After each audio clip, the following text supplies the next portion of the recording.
What's up, guys? Welcome back to the channel. This week we are all over the shop doing all kinds of fun stuff. We even got Chevelle over here working on weather stripping on the Travelall.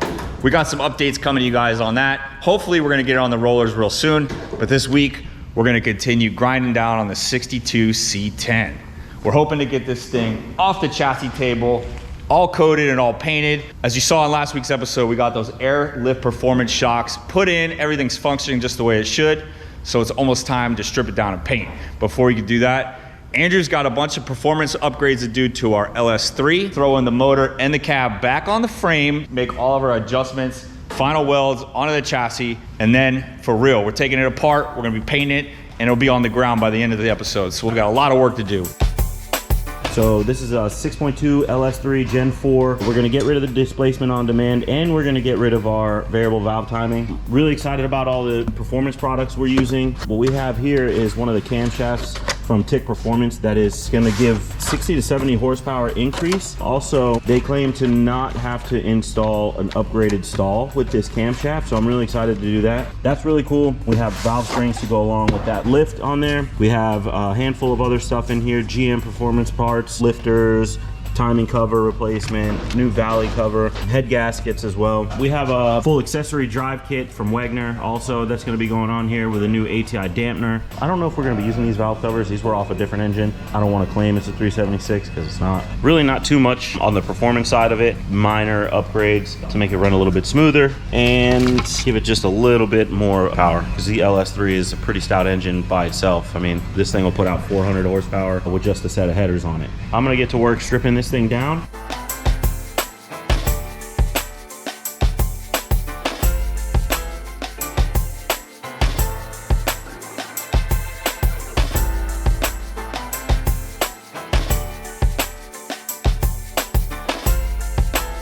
All right, engine is disassembled as far as we need it to go for now. Everything is extremely clean.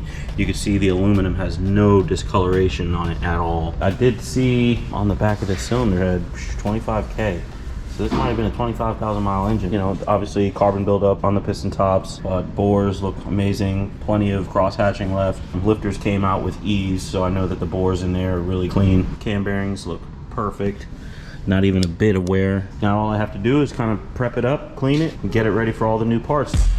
First thing I'm gonna start doing is getting our camshaft installed. It's a 600 lift on the intake, 599 on the exhaust, 219 duration, and a 231 duration on the exhaust. Pretty heavy hitter here. We're gonna get this thing set to go. And so we have the new gear, new bolts, to make sure that this package all goes together the way it should.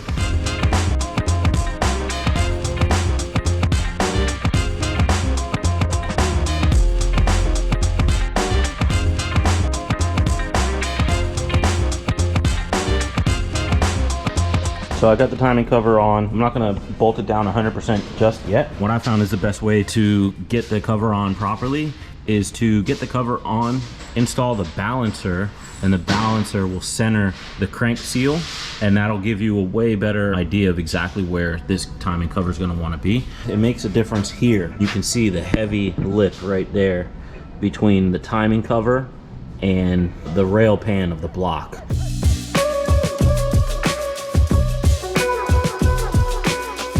Next up, we've got our brand new lifter trays and a whole new set of lifters.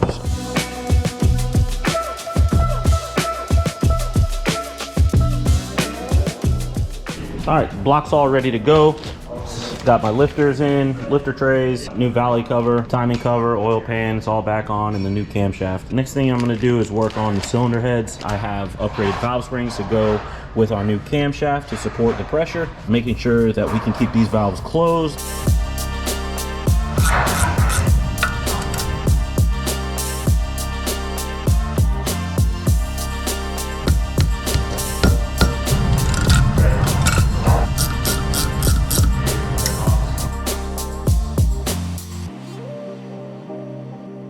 All right, so that's one down and 7 sets to go.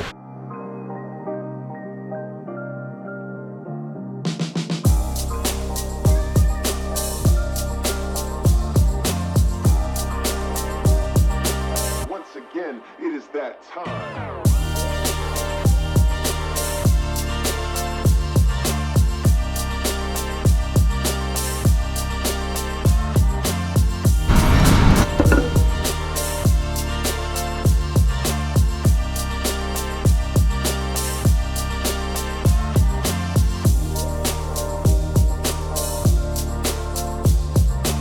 I've got my Holley low clearance oil pan ready to go. One thing I have to do to make sure that this fits properly is go ahead and cut my windage tray, because this front area sits extremely tight to the crankshaft. So this whole area here, you can see, I don't know if you can see, but I've already marked it out.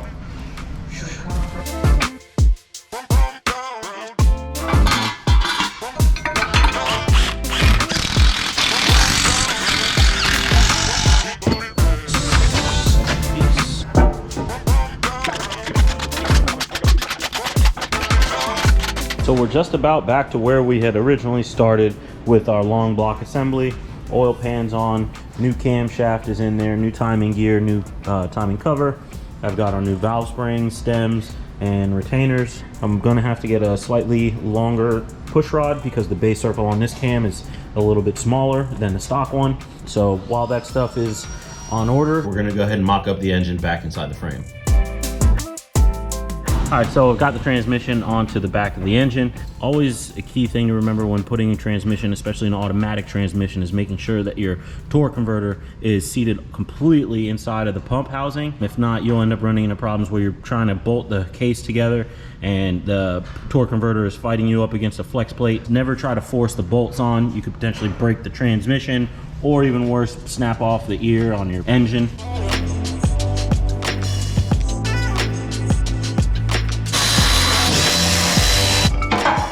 Getting this thing chopped down to size here. Right now I just have this solid mount mocked up in here. I really want to use something rubber so we get a little bit of isolation and we're not dealing with all the vibration.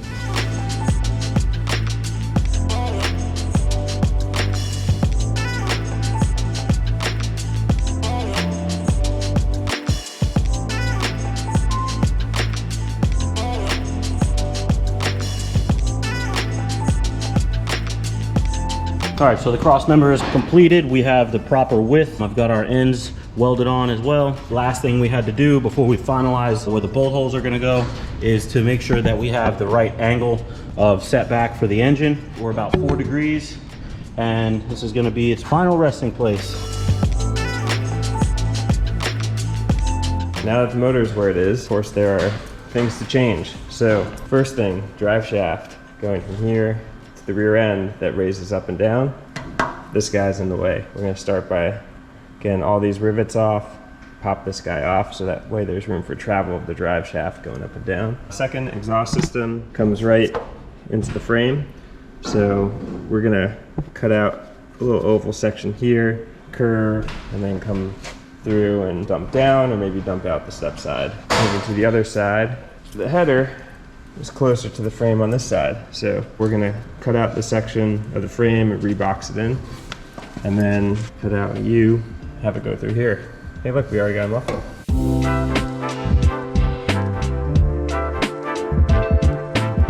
We got our exhaust going through the center section on both sides. David also cut off the top hat on our center section where the drive shaft will go through. We do have to make this modification still, but we can't do that until we take the motor out. While we have the motor mocked up, we've decided to also drop the cab onto the chassis. That way we could make our modifications to the firewall or the transmission tunnel if needed. So at this point, we're gonna slide our chassis table underneath the lift. All right, so we got our cab mounted onto the chassis. Pleasantly surprised, not a whole lot of modifications we're gonna have to do. We do have to do a little clearance in the transmission tunnel, but not a whole lot. Everything fit real well. Right now we got the drive shaft pulled off from our storage area, and we're checking clearance on the drive shaft to the cab. It looks like we're gonna have an issue with, when we're at full droop with our drive shaft hitting the back of our cab. So there's 2 ways we're gonna be able to fix that. One is with a 2-piece drive shaft, and the other is to section the cab and make clearance for the drive shaft, which means we would be modifying the whole transmission tunnel all the way back, which I don't know if it's the best option because we're running a bench seat in here and we could end up having a whole nother clearance issue when the bench comes. I'm thinking the 2-piece drive shaft is going to be our best bet. I think this may be the last time that we mock up the cab. What do you think? I think you're right. I think you're right, Daddy-o. All right, let's get it off.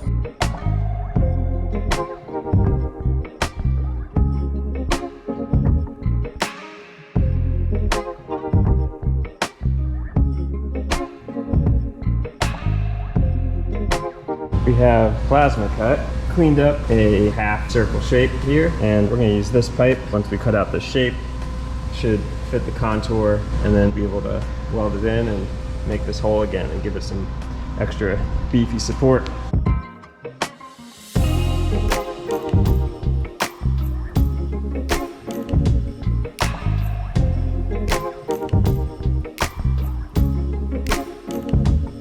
Okay, before we take our chassis apart, we're gonna start to final weld some of these air shock brackets onto here.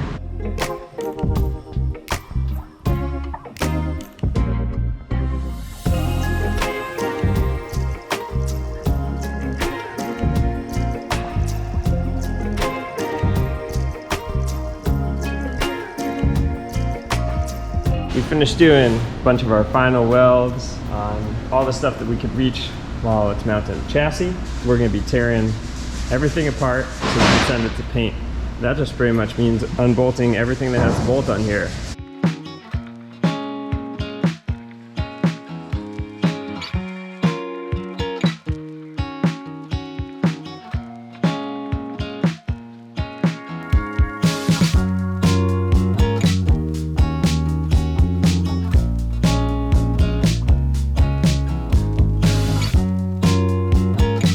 Got a rear end on the bench.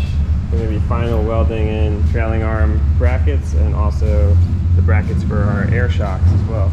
But before we do that, we got a couple little notes here. Everything says remove. We can get out the grinder.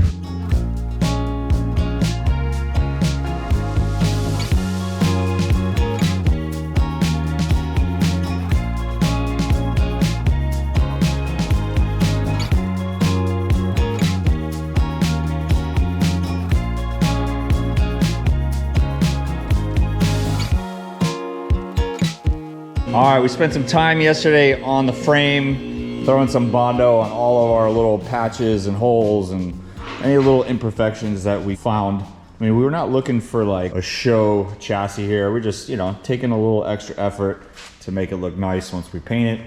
So at this point, we're getting ready to take this thing outside and sand it down. And hopefully today, midday, we're gonna throw a nice coat of our epoxy primer on it, get it off the chassis table, and start putting this thing back together.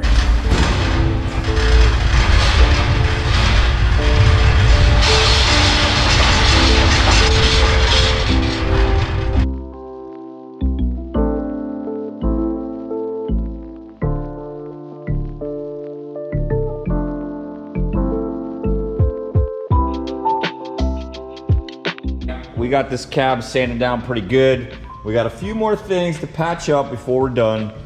We got to get rid of these inner fender mounting holes. We're also going to get rid of this whole section here with all the old master cylinder bracketry. We have a new master cylinder from Willwood that we're going to be putting in, and we're just going to cut all this out, patch it up, and then we're going to make our new holes to get that thing mounted up. So let's get to cracking.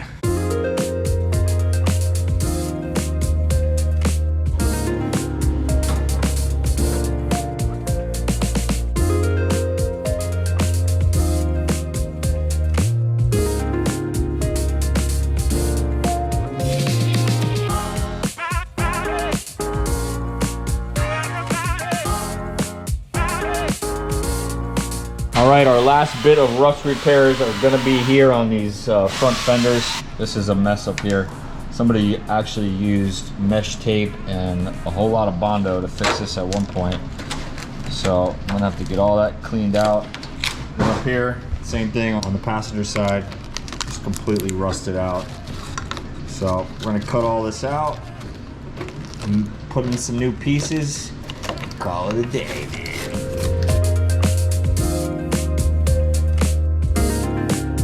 I got our two fenders cleaned up, ready to start cutting out this rust. What I do is just basically sand down or grind down until you don't have any rust anymore, so you have a nice solid surface to weld to. I got my edge here, which is clean and rust free, so I'm gonna make a cut across this line, straight across here and down. I did have a couple dents, so I was able to kind of take about a 1/4 inch of Bondo out, dolly and hammer out this side, And this had a huge dent.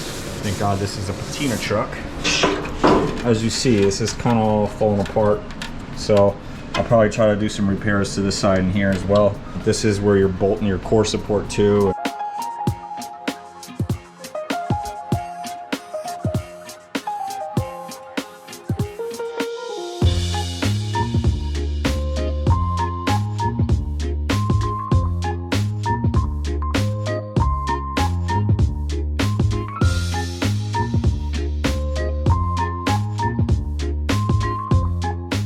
So I got my driver's side fender, got the rust all cut out. This side's not as bad. I am gonna go ahead and spray the inner structure of this fender with this rust converter.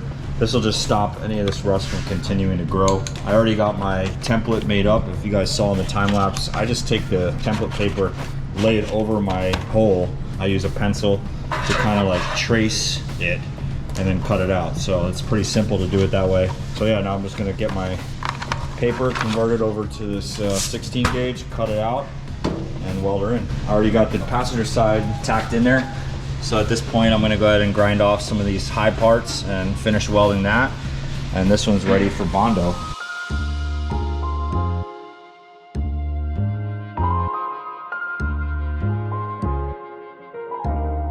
All right. Khalil's got the chassis sanded down. She's basically ready to shoot some primer on it. We got a couple more areas that we ended up throwing a little more Bondo on, so a couple areas need to be sanded back down. Then we're gonna go ahead and wipe down the whole chassis. We also went ahead and set up like a little makeshift spray area. We got all of our chassis suspension parts hanging up, ready to go. Everything's taped off, all the bushings. We're gonna go ahead and shoot all this with that epoxy primer all at the same time. We're also going to be setting up our rear end out here on this table, so we'll hit that as well. Also got the front fenders. You guys saw we did that metal repair on these. Did throw a little coat of Bondo on this as well. I didn't want to go crazy. If you remember, this area was pretty dented in. I had a hole right here. That's looking pretty good. I might throw a little more Bondo on there just to get rid of some of these low areas, but you know, thank God this is a patina truck. You're having this color matched at Blue Products. We're waiting for that to come in, but I'm gonna do an undertone of this color right here. It's like a burgundy. So I'll go ahead and lightly spray any of these areas where we got Bondo, and then we'll hit it with the beige and give it a nice little patina.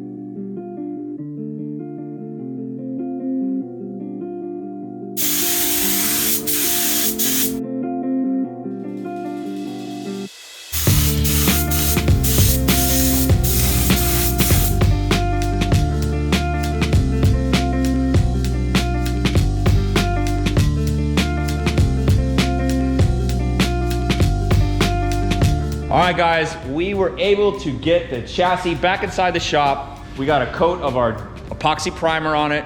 We even went that extra step and did a beautiful shiny coat of hot rod satin black. This thing is looking sharp. We also got all of our suspension parts painted. We got our upper and lower control arms done, our 4-link, our Watts link, all that stuff is ready to go. We also got our rear end sitting over there curing. We have to fully assemble that next. We haven't had a chance to do any of our painting on our cab or our fenders yet. We're waiting for that color match to come in from Glue Products. Andrew also did a whole bunch of work to the motor. He did all the internal performance parts, the cam, the valve job, did all kinds of stuff. So at this point, the motor transmission's ready to go into the chassis. We're gonna let the chassis cure over the weekend. Come Monday, we're gonna be throwing this thing off the chassis table, getting all these parts put back on. If you have any questions on any of the process that it's taken for us to get to this point, make sure you ask them, throw them in the comment section. We'll be sure to get to them in a timely manner. Thank you guys for watching. Thanks for liking, thanks for subscribing. Make sure you hit the notification bell and go back and watch those other episodes if you missed any, man. Oh yeah, and by the way, if you guys haven't been over to www.salvagesalvage.com, make sure you go over there and check it out. We got some new hats in there. We actually got some new hoodies coming out too. They're not on the website yet, but they're coming soon. So make sure you guys are supporting the content. We really appreciate you guys. We'll see you next week. Peace.